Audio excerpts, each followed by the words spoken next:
92.7 FM, AM 1400. We're all about empowering people to live out their American dream. If you will own your dream, as in take personal responsibility for it, dreamer, you can also own your dream, as in achieve it someday. But working closely with local government and being a part of your community is a big part of that.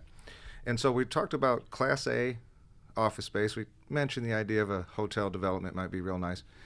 Being a part of the Woodward corridor is really kind of a key to Royal Oak, isn't it? You know, that M1 rail possibility, you know, that dream we keep talking about. But talk to me a little bit, Todd, about the importance of that Woodward corridor to a place like Royal Oak. Absolutely, and it really speaks to one of the advantages that Royal Oak has as a business attraction destination is its location. Yeah. And Woodward obviously is a major thoroughfare, connects from Detroit and into Birmingham. Mm-hmm. And it's a part of the city that we talk about Royal Oak, and there's always a lot of focus about downtown, but Woodward has obviously a lot of activity as well. Yeah. And ironically, there is only so much that I can do to try to convince a company to come into Royal Oak. Mm-hmm.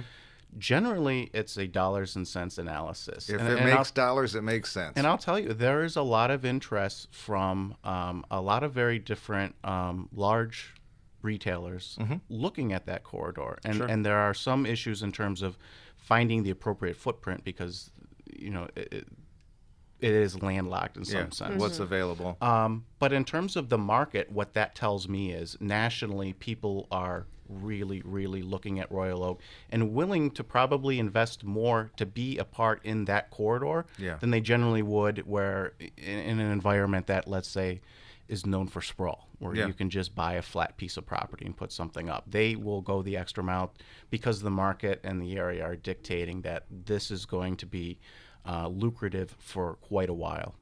In the same way you mentioned new houses being built, kind of I think of them as fill-in houses in Royal Oak.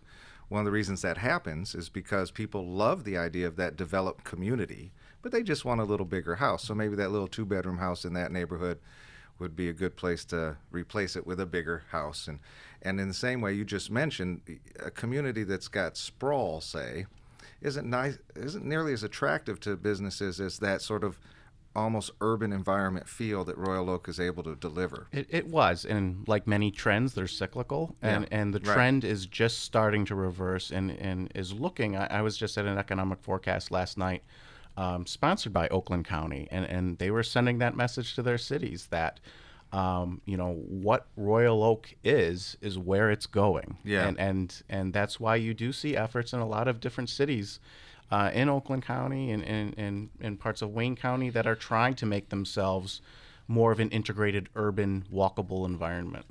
And that's great for us. We're Royal Oakers, and we're really excited, and we're your biggest fans here, Mayor, and Todd, rooting for your work and development. But here in Metro Detroit, it's actually a whole new upswing and optimism to our whole area. Years and years we've been thinking about, what can be done? And now we're looking at what is being done. Mm-hmm. American Dreamer, this is a good time for you to be in Metro Detroit, for you to think about what's great for you.